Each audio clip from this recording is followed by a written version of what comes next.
Oui, bonjour. Bruno Burel, médecin à Rouen. Je vais interroger les trois orateurs là, à propos de l'épigénétique, parce que Monsieur Nalbon nous a dit que c'était gravé dans le marbre. C'est pas si simple, puisque finalement les facteurs qui influencent les modifications génétiques, si j'en crois mes quelques maigres connaissances, ça permet à des gènes de s'exprimer, et on peut tout à fait, en modifiant les comportements, faire que ces gènes soient à nouveau freinés. Donc gravé dans le marbre, ça m'a gêné, mais par contre la dernière diapo m'a bien plu, Monsieur Nalbon, puisqu'il y avait à la fois les facteurs alimentaires, les facteurs de sédentarité et les facteurs environnementaux. Et ça, je crois qu'on ne peut jamais séparer ces trois facteurs, parce que c'est essentiel. Donc la sédentarité associée à la malbouffe, associée aux facteurs environnementaux, c'est essentiel. Et dans l'épigénétique, c'est quand même quelque chose qui est important. Et ça a d'ailleurs été souligné par M. Bourdrel, qui à un moment donné sur l'asthme a parlé des facteurs in utero qui allaient favoriser la survenue de l'asthme, mais que si les personnes habitaient à proximité d'un espace vert, et c'est sans doute par ce biais-là, le gène allait pas s'exprimer de la même façon, et du coup l'asthme allait régresser. Donc je pense que quand même, alors il est très important de lutter contre tous ces facteurs, mais le fait de dire que c'est gravé dans le marbre m'a un peu perturbé, et je voulais avoir vos points de vue là-dessus, essentiellement pour qu'on trouve des solutions ensemble. Oui, ce mot m'est venu comme ça, un petit peu spontanément. Je conçois qu'il n'est pas très bien choisi. Ce que je voulais dire, en fait, ces facteurs épigénétiques vont programmer, c'est en ce sens que j'ai employé ce terme, c'est gravé, vont programmer des pathologies plus tard dans la vie. C'est ce qui a été dit à travers les origines développementales de la santé et des maladies, la DOAD, montre qu'effectivement, on va programmer dès la grossesse, voire même avant aussi, les cellules sexuelles, même en préconception, on peut très bien avoir déjà une programmation. Donc c'est cette programmation qui effectivement va se transmettre d'une génération à l'autre, et effectivement, il n'y a pas eu de correction naturelle sur ces programmations. Donc c'est pour ça que j'ai employé abusivement ce terme de graver dans le marbre. Et oui. Oui, alors je pense que Patricia sera plus à même d'en parler. On te repasse le bébé, Patricia. Oui, en fait, ce sera Patricia qui nous parlera de ça cet après-midi. Mais voilà. L'expression des gènes, elle peut être en plus ou en moins. C'est-à-dire que dans notre jargon, on parle de l'allumage d'un gène ou l'extinction d'un gène, et c'est pas binaire comme ça, c'est un variateur. C'est-à-dire un gène peut très bien ne pas s'exprimer comme il devrait parce qu'à cause d'un perturbateur endocrinien, ou se surexprimer, etc. Et comme un variateur, quand on rentre dans le salon, on met le variateur pour trouver. Et ça peut se transmettre de génération en génération. Et on ne sait pas encore quand est-ce que ça se termine. On a quelques idées, mais pour l'instant, on ne sait pas. Puis c'est variable d'une molécule à l'autre, etc. Mais ça, Patricia nous développera ça de façon pertinente, je pense. Oui, il faut voir ça comme un commutateur. L'épigénétique, c'est un commutateur de l'expression des gènes. Comme vient de le dire, on peut avoir un gène répresseur activé ou un gène activateur inhibé. Enfin, vous avez toutes les combinaisons possibles. Voilà. Mais effectivement, ce qui est important, c'est effectivement que c'est réversible. Normalement, dans la définition, c'est réversible. Donc c'est assez encourageant dans le sens qu'on peut, en agissant, en déménageant, en faisant autre chose, on peut parfois... Non, mais ce qu'il faut dire juste en deux mots, c'est que l'épigénétique, c'est un phénomène tout à fait naturel et qui nous permet de vivre, qui permet de déclencher la mise en route d'un gène pour fabriquer par exemple de l'insuline quand on a pris des petits biscuits tout à l'heure, ou de dire halte là, la glycémie est normale, on arrête. Ça, c'est le facteur épigénétique. Et après, les perturbateurs endocriniens, eux, ils viennent mettre leur pas de sale là-dedans et qui vont perturber ces mécanismes tout à fait naturels, et ces mécanismes qui permettent la communication dont j'ai parlé entre nos cellules, entre nos différents systèmes. Mais bon, on n'en dit pas plus parce que Patricia, sinon, elle va être triste. Alors, j'ai une petite question. Yazid Bourzane, dermato à Besançon. On nous parlait dans les médias de la couche d'ozone. Et on disait qu'il y avait un trou dans la couche d'ozone. Et là, vous nous dites que l'ozone, ça serait quelque chose de néfaste. Oui, en fait, je suis passé très vite parce que je ne savais pas combien de temps j'avais. En général, quand je passe sur l'ozone, je rappelle qu'il y a deux ozones, entre guillemets. Il y a la bonne ozone qui se situe très haut, et ça c'est la bonne ozone et que l'on a contribué à détruire avec les aérosols, etc. Et puis il y a le polluant ozone qui va se retrouver là où elle ne devrait pas être, c'est-à-dire dans la basse atmosphère que l'on va respirer, qui lui est un polluant qui normalement n'existe pas à notre échelle, qui va se transformer à partir d'autres polluants gazeux s'il fait beau et s'il fait chaud. Mais c'est deux niveaux et c'est deux choses bien différentes, effectivement. Donc il y a la couche d'ozone qui est dans la stratosphère, qui est nécessaire et qu'il faut préserver. Celle-là, normalement, qu'on ne respire pas. Et il y a l'ozone, le polluant, qui lui, est un vrai polluant. Bonjour, je suis Karine Lefebvre, je travaille chez Atmo Bourgogne-Franche-Comté, la surveillance de la qualité de l'air. Et j'avais une question par rapport... vous parlez toujours des véhicules diesel. Est-ce qu'on a la même conclusion pour les véhicules essence par rapport aux effets des particules? Et puis par rapport aussi, maintenant on prône les véhicules électriques. Et on voit que finalement tout ce qui est pneus, freins émet des particules. Donc finalement les véhicules électriques ne seraient peut-être pas la panacée? Alors, si on parle des gaz, par exemple, le dioxyde d'azote, qui est un gaz toxique dont j'ai peu parlé, un véhicule diesel même récent, on émet 6 à 8 fois plus qu'un essence. Ensuite, pour les particules qui sortent du pot d'échappement, entre un diesel et un essence récent, c'est à peu près pareil, avec toutefois une composition des particules diesel qui est un peu plus toxique que la composition des particules essence, notamment parce que les hydrocarbures aromatiques polycycliques sont un peu plus lourds pour le diesel et pour l'essence. Voilà, donc il y a toujours, même sur les véhicules récents, une toxicité, notamment en ville, plus importante du diesel, notamment parce que tous les systèmes de dépollution qu'on a mis nécessitent une certaine température pour fonctionner, et c'est une température qu'on ne va pas atteindre en ville. Mais quelqu'un qui effectivement fait beaucoup d'autoroutes, beaucoup de routes nationales, avec un diesel qui est bien entretenu, va beaucoup moins polluer que quelqu'un qui va rouler en ville. Une conduite en ville, les systèmes de dépollution n'arrivent pas à fonctionner parce qu'ils n'ont pas la bonne température. Le filtre à particules s'encrasse très très vite. Donc c'est pour ça que nous, on s'est vraiment battu contre le diesel et l'essence en ville.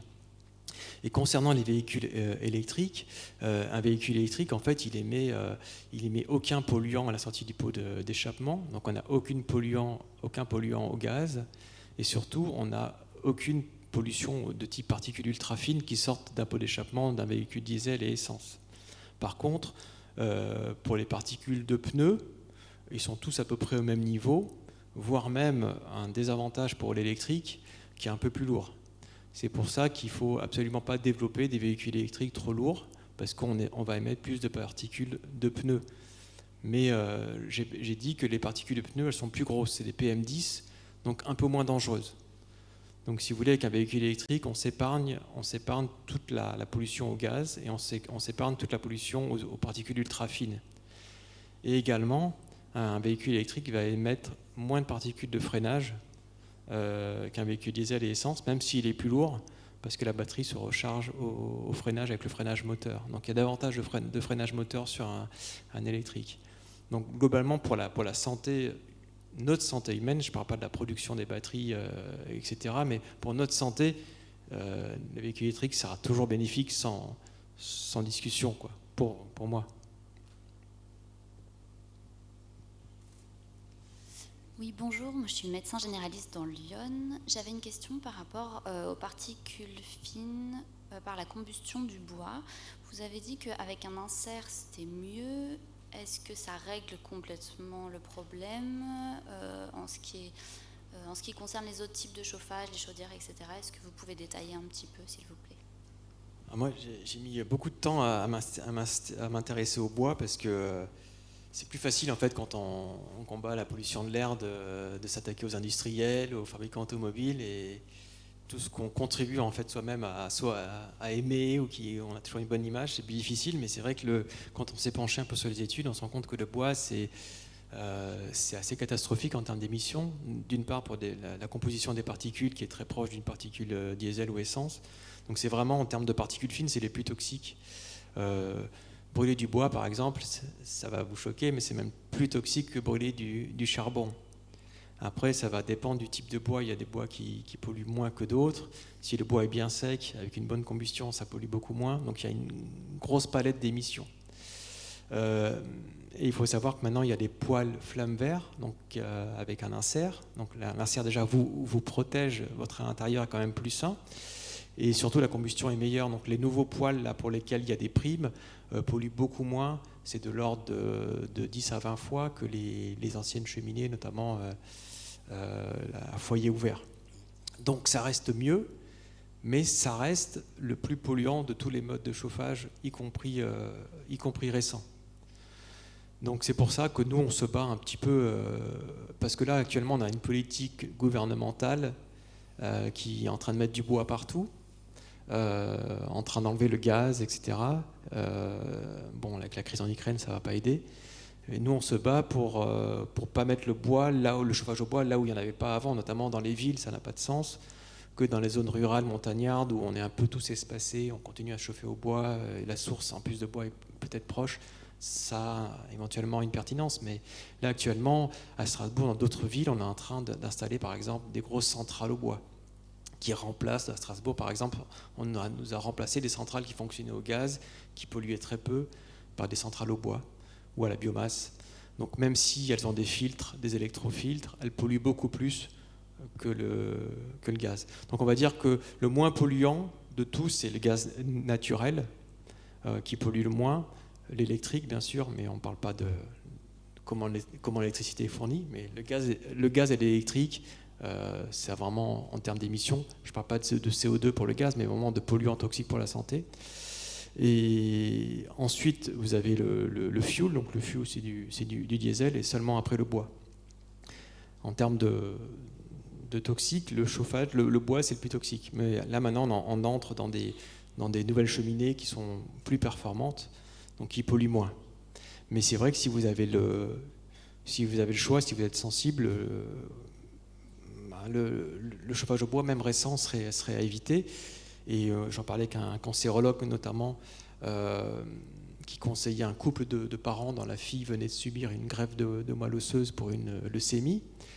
Donc ils ont refait le bilan de tout ce qu'ils devaient supprimer comme polluants, et on sait que les hydrocarbures aromatiques polycycliques, le benzène, etc., c'est des facteurs favorisants de ce type de cancer. Et donc le cancérologue leur a conseillé de peu utiliser, et c'était un poêle à granules qu'ils avaient, hein. Donc c'est ce qui pollue très peu quand même, mais d'essayer de l'utiliser simplement comme chauffage d'appoint ou pour un agrément de temps en temps. Mais voilà, moi j'avoue que quand je suis à la campagne ou en montagne, j'aime bien faire un feu de bois. Il y a des techniques pour moins polluer, utiliser du bois bien sec, allumer votre feu par le haut. Ça c'est quelque chose qu'on fait très peu, mais on fait tous un peu l'inverse. Donc d'abord mettre le gros bois en bas, puis le petit bois, puis les allumes-feu au-dessus. Ça permet de diminuer nettement la pollution à l'allumage. Et puis après, effectivement, il faut prendre un poêle flamme verte, prendre du bois bien sec qui n'est pas traité. Et si vous avez un chauffage au bois, ouvrez vos fenêtres régulièrement. Mais j'insiste quand même sur le fait que même un poêle à bois tout récent va quand même polluer déjà votre air extérieur, donc vous allez polluer chez vos voisins, et votre air intérieur également à chaque fois que vous allez ouvrir pour remettre une bûche. Moi, j'aurais une question très basique. Que peut-on conseiller à une famille qui aurait la malchance d'habiter une HLM au bord du périph'? Faut-il ou pas ouvrir les fenêtres? Vaut-il mieux les ouvrir ou les fermer? Est-ce qu'on craint plus avec la pollution de l'air intérieur ou de la pollution de l'air extérieur? Et existe-t-il des plantes dépolluantes à leur conseiller pour avoir dans leur intérieur? Alors, les plantes dépolluantes, ça, je ne suis pas bon connaisseur là-dessus. Par contre, ce qui est sûr, c'est qu'il y a un transfert entre l'air extérieur et l'air intérieur qui est important. Et notamment, si vous habitez à proximité d'un gros axe routier, une grande partie de la toxicité de votre air intérieur va provenir de l'air extérieur. Et il y a même une méta-analyse européenne qui a démontré que plus de 60% du burden of disease, donc de la mortalité de l'air intérieur en Europe, provenait de particules fines issues de l'air extérieur. Donc ça veut dire que certes, il faut vraiment faire attention à son air intérieur, éviter les feux de bois, pas brûler de bougies, d'encens, etc., éviter les cols, les solvants, mais que quand même, quand on vous dit tout le temps aérez vos fenêtres, certes, mais si vous êtes sur un gros axe routier, vous avez quand même une forte pollution qui va rentrer. Donc il y a effectivement des cas de figure. Tu parlais du périphérique parisien, mais en plus c'est un cas qui nous est déjà arrivé. On a des logements sociaux sur le périphérique parisien qui ont seulement des fenêtres qui donnent sur le périph'. Si encore vous avez des fenêtres qui donnent sur un cours intérieur, vous pouvez aérer par ce biais-là. Mais donc c'est des gens, ils avaient même envoyé des photos, les VMC sur leurs fenêtres sont tout noirs de particules. Donc chez ces gens-là, on peut difficilement leur dire d'aérer. Et donc c'est peut-être dans ce cas de figure-là qu'il faudrait installer des purificateurs d'air de type HEPA ou des VMC avec des filtres. Je pense que c'est vraiment le cas de figure, ce type de logement sur un périphérique où on devrait peut-être installer des filtres, des choses comme ça, en attendant de pouvoir reloger ces personnes, quoi. Je crois qu'à minima, on peut dire aussi peut-être d'aérer en dehors des périodes de pointe de trafic. Parce qu'il y a des heures, le matin en particulier, 8h, 8h30, enfin bon, il y a des pointes de trafic énormes. Donc, dans la mesure du possible, si les gens sont dans leur maison ou l'appartement, d'essayer d'aérer à un moment donné de la journée où le trafic est 2 ou 3 fois moins. Déjà, ça lie. Mais enfin, bon, c'est à minima. Hein, dans cette question... Oui, bien sûr. Oui. Mais cette question-là, elle est très importante pour nous au quotidien parce qu'il faut qu'on tienne compte, en particulier pour nos patientes enceintes, de leur adresse. Et que celles qui habitent à moins de 150 mètres ou 200 mètres d'un périphérique ou d'un axe routier important, eh bien, il faut les surveiller comme le lait sur le feu. Parce qu'elles vont pouvoir nous faire hypertension, prééclampsie, etc., etc., surveiller par échographie le petit bout de chou, etc. Il faut vraiment les avoir à l'œil, hein, parce qu'elles sont dans des situations difficiles. Et puis malheureusement, ces patients-là, ces patientes-là ne peuvent pas déménager. Je veux dire, c'est un vrai problème sociétal. C'est des inégalités également, et ce qui est pas normal, c'est que c'est pas pris en compte quand vous achetez ou louez un appartement, vous faites un diagnostic immobilier sur le plan, l'amiante, etc. Et on devrait vous donner un diagnostic immobilier de la qualité de l'air que vous allez respirer à peu près en moyenne sur un an. C'est pas normal, on voit quand même des gens qui sont pas encore sensibilisés, parce qu'on se sensibilise souvent à la pollution de l'air ou aux perturbateurs endocriniens un peu du jour au lendemain. Enfin, on en entend parler, puis il y a un jour vraiment on en prend conscience. Et des fois, c'est trop tard. Vous venez de signer un prêt pour acheter un appartement. Et nous, on a parfois des gens qui achètent avec des enfants sur un gros boulevard à Strasbourg. Et c'est un peu trop tard. Et personne ne leur a dit quelque part avant. Et je trouve que ça devrait être obligatoire. J'espère que ce sera le cas bientôt. Mais quand vous allez acheter un appartement, qu'on vous dise, ben voilà, le diagnostic immobilier, vous avez le plomb, l'amiante, mais vous avez également la qualité de l'air moyenne que vous allez respirer en ouvrant vos fenêtres. Pour moi, ça devrait être déjà le cas. On ne parle jamais de la pollution aérienne des avions. La pollution des avions. Oui, alors nous à Strasbourg, on travaille pas mal avec l'aéroport de Mulhouse-Bâle, avec les associations de riverains. Et justement, jusqu'à présent, il y avait des capteurs qui mesuraient les grosses particules, donc les PM10 et 2.5, autour de l'aéroport et qui n'enregistraient pas grand-chose. Et on leur a suggéré de faire une campagne de mesure des particules ultra fines, notamment sur le tarmac. Et là, il y a eu des résultats incroyables, hein, avec des concentrations, notamment lors des phases de poussée. Donc les particules ultra fines sont émises en grande quantité. Il y a aussi des gaz. Il y a aussi beaucoup de grosses particules liées à l'usure des pneus, bien sûr. Après, le kérosène utilisé en soi est un peu moins toxique que le diesel ou autre, mais il y a quand même beaucoup d'émissions de particules ultra fines autour des aéroports. Et je ne parle pas des gaz à effet de serre qui ne sont pas toxiques pour notre santé, mais qui ont un impact notamment sur les vols, les transports aériens, quoi. Moi, j'ai 2 questions. Vous parlez de trafic routier. À partir de combien de véhicules jour c'est vraiment impactant? Et la deuxième question, vous avez beaucoup parlé des espaces verts. Donc c'est la captation en fait des polluants par les arbres ou par la végétation qui fait que c'est beaucoup moins toxique. Oui, il y a cette captation, même bien que pour répondre à la question de Patricie, Christine.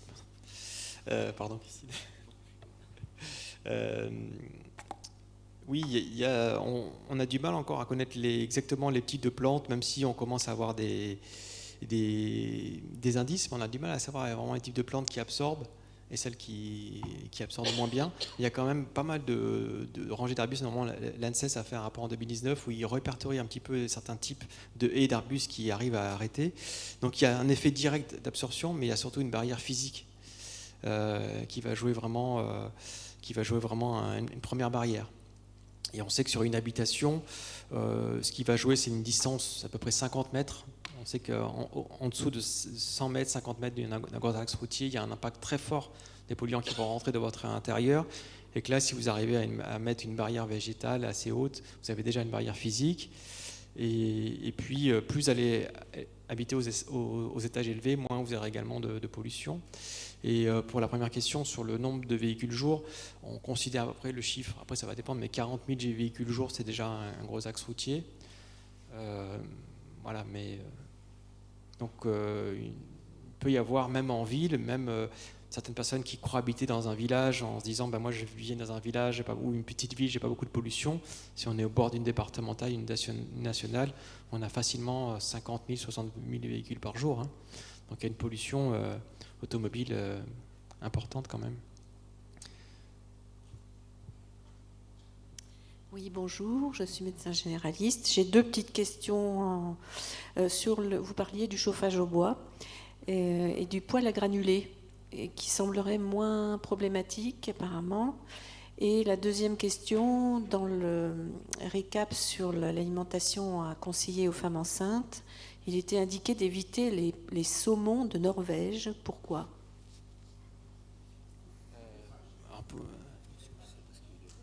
Le saumon, vous parlez du saumon d'élevage ? Oui. C'est ça, c'est du saumon d'élevage, vous parlez ? Oui, tout à fait.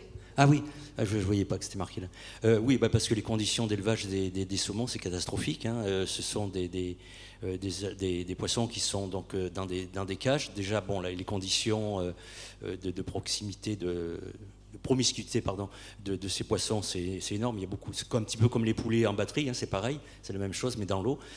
Et en plus, donc, tout ça fait que les poissons développent des maladies. Le fait de cette promiscuité, et donc on donne des antibiotiques pour limiter l'infection, etc. Et donc ces antibiotiques se retrouvent dans la chair de poisson. En plus, les eaux ne sont pas forcément pures dans ces endroits-là. Donc il y a forcément, je crois qu'il n'existe pas de poisson qui ne soit pas pollué hein, dans les océans, ou peut-être dans des coins paradisiaques, peut-être, je ne sais pas, et encore. Donc je pense que le problème du saumon, comme c'est un poisson assez gras, donc les polluants, lipophiles, vont s'accumuler très facilement dans ce genre de poisson, ce qui est un poisson quand même assez gros par rapport aux autres petits poissons. C'est pour ça que pour les femmes enceintes, on va conseiller, et même pour la population en général, hein, les enfants, on va conseiller des poissons de petite taille et le moins gras possible, parce que ça va être des conditions. Petite taille, ils n'auront pas la même capacité que les gros poissons dans la chaîne alimentaire. Ils sont placés au début, donc ils n'auront pas accumulé beaucoup de polluants. Et essayer de prendre des poissons pas trop gras pour éviter justement cette bioaccumulation de certains polluants dans le gras des poissons. Oui, juste pour ajouter sur les poissons d'élevage, on ajoute aussi des fongicides et des insecticides, parce que une population concentrée comme ça est un garde-manger extraordinaire pour les parasites, qu'ils soient parasites, insecticides, champignons, etc. Donc on est obligé de traiter de ce fait-là. Donc éviter les poissons d'élevage. Et pour la première question, donc sur les poêles à granules, donc c'est l'ADEME qui classe les poêles à granulés comme les moins émetteurs de polluants, parce qu'ils sont découpés en tout petits bouts, c'est très aéré et ça brûle très très bien. Donc en termes d'émissions, c'est ce qui pollue le moins. Par contre, leur composition est pas très nette. On est en train de revenir, l'ADEME est en train de retravailler un peu dessus, parce que il y a des cols en fait dans ces granules qui fait que c'est pas non plus génial à respirer. Mais en tout cas, pour l'instant, dans les comparatifs, ça reste en tête en termes de moindre émission par rapport au poêle à bois. Mais c'était avant de prendre en compte qu'il y avait quand même différents types de colle et que c'était pas très sain, c'est pas du bois pur, quoi. Voilà, donc probablement que ça va être amené à être modifié l'avis des autorités sur les poêles à granules.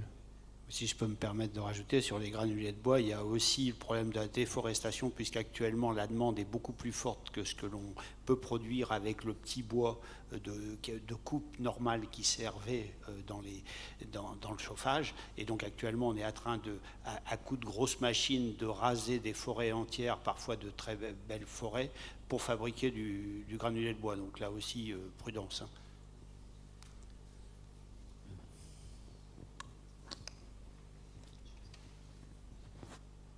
Je voulais poser une question par rapport à l'eau en pratique. Qu'est-ce que vous conseillez donc par rapport à l'eau en bouteille ou par rapport à l'eau du robinet? Et est-ce qu'il y a des types de filtres que vous conseillez? Alors pour ce qui est de l'eau, ça c'est carton jaune. Je suis gentil, je n'ai pas mis carton rouge. Voilà, oui, parce que là, on ne maîtrise pas le problème du stockage de l'eau en bouteille plastique. On ne maîtrise pas du tout le transport, le stockage. Vous avez dans des bouteilles plastiques qui peuvent rester à la chaleur dans les camions ou dans les entrepôts l'été, etc. Et donc, ça va favoriser la diffusion de substances du plastique dans l'eau. Et on a effectivement mesuré des activités œstrogéniques dans l'eau, même de bouteilles en plastique. Voilà. Et surtout en bouteille en plastique. Après, l'eau comme ça ou l'eau du robinet, je dirais que ça dépend de la région où on habite. J'avoue qu'en région PACA, on a de la chance, c'est de l'eau qui provient des Alpes. Bon, elle est traitée, hein, attention, hein, mais bon, il y a, disons, la région PACA n'est pas une des régions où il y a le plus d'agriculture intensive. Par contre, effectivement, peut-être dans cette région-là, Bourgogne-Franche-Comté, ou dans le Bordelais, ou en Normandie, là, effectivement, il y a des risques de contamination. Enfin, il y a plus que des risques, hein, il y a des contaminations avérées de la nappe phréatique. Et là, effectivement, l'eau de boisson au robinet est peut-être de moins bonne qualité, à travers tout un tas de résidus, de pesticides, etc. Et c'est probablement de moins bonne qualité. Faut-il la préférer quand même à l'eau à bouteille en plastique? Je dirais que peut-être le mieux, c'est à la limite de boire de l'eau en bouteille de verre, mais on en trouve maintenant. Hein. Voilà. Bon, alors il y en a qui disent que même dans l'eau dans les bouteilles en verre, on devient parano à la force. Même de l'eau dans les bouteilles en verre contient des activités œstrogéniques parce que c'est dans le process de fabrication, enfin pas de fabrication, mais de mise en bouteille de l'eau naturelle, naturelle.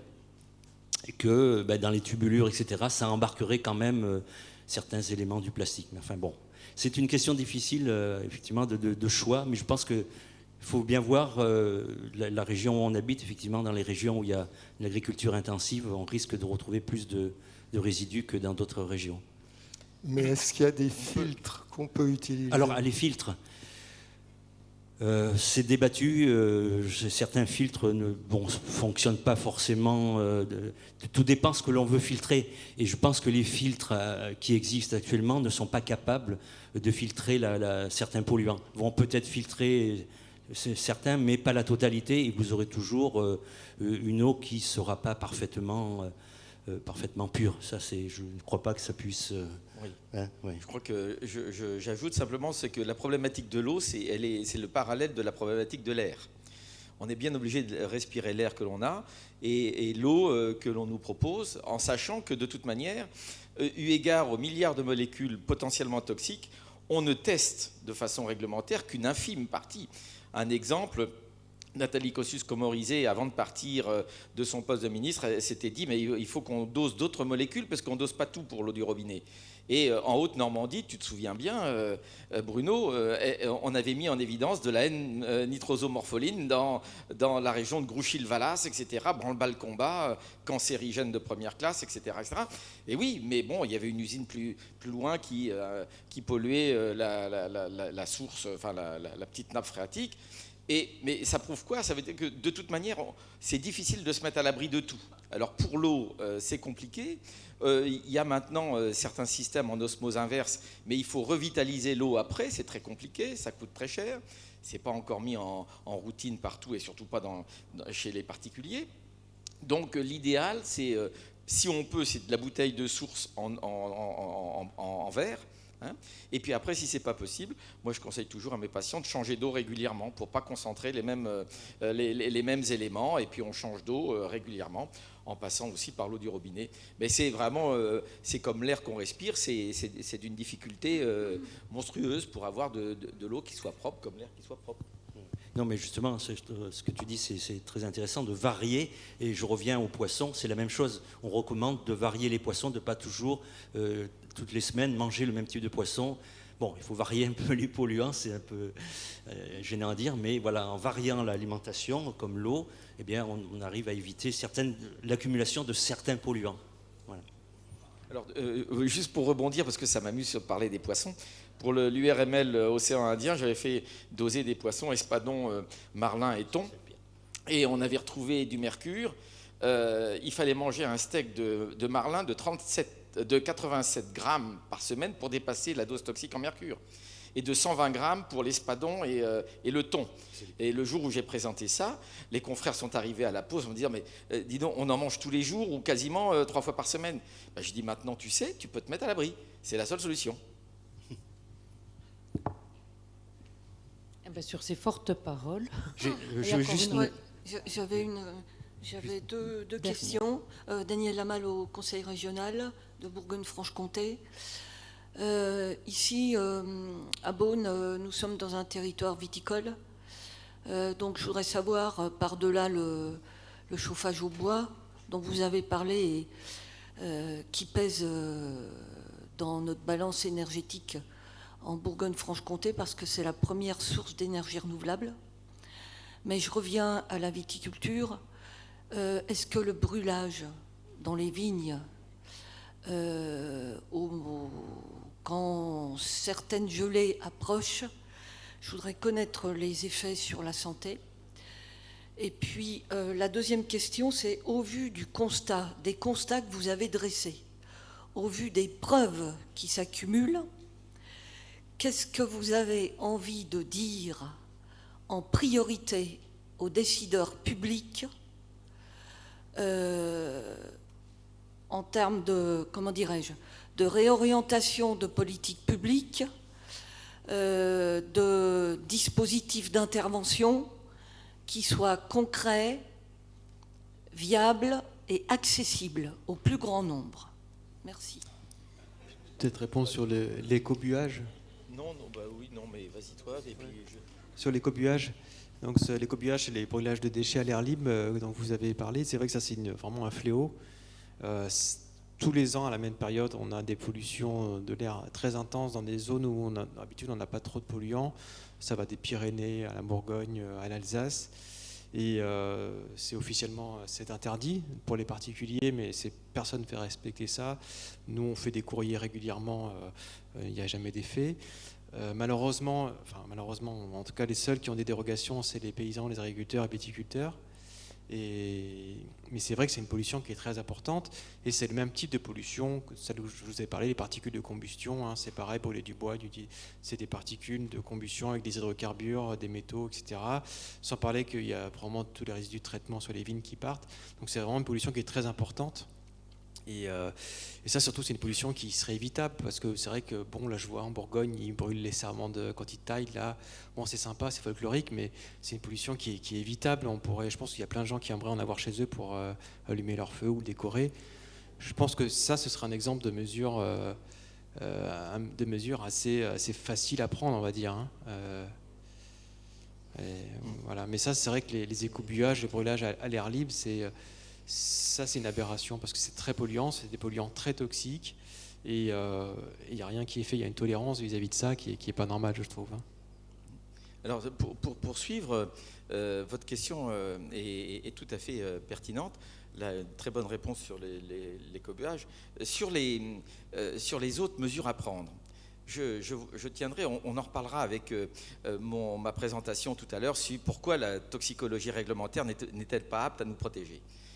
À l'heure actuelle, on demande maintenant aux citoyens de se protéger au maximum. Donc, la charge retombe sur le citoyen et sur le médecin aussi, pour indiquer à ses patients de se mettre à l'abri. Dont acte. Mais quand même, on s'aperçoit que le primum movens, c'est de faire retirer les molécules toxiques de notre environnement. Parce qu'on aura beau se protéger, même gentiment, l'air, l'eau, etc., ça ne changera pas. Et donc, vraiment, le primum movens, c'est supprimé. Et je vous montrerai ô combien comment la toxicologie réglementaire est incapable de nous protéger pour l'instant. Et ce n'est pas pour rien qu'on voit une augmentation de ce qu'on appelle pudiquement les pathologies chroniques depuis 20 à 30 ans, qui sont en fait des pathologies d'origine environnementale, hein, par la dégradation de l'environnement dans lequel on vit. Donc ça, c'est fondamental. Et nos politiques doivent agir là-dessus, à tous les niveaux, pour faire bouger la question de façon vraiment extrêmement urgente même. Oui, je complète ce que dit Joël. Tant qu'on restera dans la chimie du pétrole, on sera toujours confronté à de nouvelles molécules. Il en sort des dizaines de milliers par jour de molécules. On a actuellement, je crois, 150 000 substances chimiques qui sont sur le marché. Ça fait des millions, des milliards de tonnes. Donc, tant qu'on ne sortira pas de la chimie du pétrole, on sera confronté à ces problèmes-là, de nouveaux polluants qui vont apparaître et qui vont contaminer. Donc c'est vraiment un changement radical de société aussi, hein, de conception, de la production, la façon dont on va vivre, etc. Donc c'est là aussi, et bien sûr qu'on est confronté après au problème des lobbies du pétrole, lobby de l'agroalimentaire, et c'est là aussi où le citoyen peut avoir une influence en contrôlant peut-être justement au niveau des pouvoirs politiques, en contrôlant à travers des mouvements citoyens, justement empêcher les lobbies de pouvoir influencer la politique, que ce soit au niveau français, que ce soit au niveau européen. Il y a un très bon livre qui a été publié par Stéphane Aurel, journaliste, qui montre effectivement l'intrusion des lobbies dans les décisions politiques au niveau du Parlement. C'est impressionnant. C'est eux qui font les lois. Ils viennent voir les députés en disant voilà, ça c'est la loi qu'il faut faire voter. Donc, et à partir de là, effectivement, tout est possible. C'est comme ça que les lobbies du plastique, etc., ont réussi à imposer des produits ou des substances qui sont néfastes pour la santé. Donc là, il y a tout aussi à revoir beaucoup de choses. Et moi, juste à ajouter pour les décideurs publics, effectivement, il faut se débarrasser des énergies pétrolières, mais il y a aussi, là, on est en train de tout passer sur le renouvelable, et notamment pas, on a parlé du véhicule électrique, mais de passer au tout bois, comme on est en train de faire. C'est vraiment pas une bonne chose. Et d'ailleurs, il y a même sur le climat, là, moi je parle du bois pour les émissions de polluants toxiques, mais même sur le climat, il y a 300 experts du GIEC qui ont écrit à la Communauté européenne pour leur dire qu'il fallait arrêter de développer la combustion du bois, parce que même en termes de réchauffement climatique, si on continue comme ça, on va augmenter de 10% les gaz à effet de serre dans les 10 prochaines années. Et là, actuellement, moi je vois bien, j'ai des réunions parfois avec le ministère de la Transition écologique, etc. Il y a une machine qui s'est mise en route sur le bois qui va être dommageable en termes de santé publique.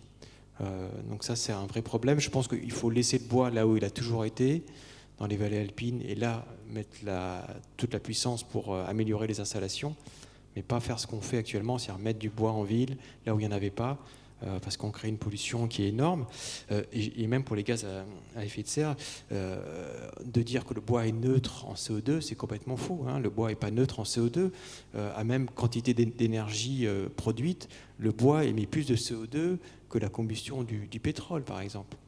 Mais seulement, on fait ce raccourci stupide de dire, qu'on peut contester, de dire que comme le bois consomme du CO2 en grandissant, ben on va faire une soustraction et on dit voilà, le bilan carbone du bois est nul.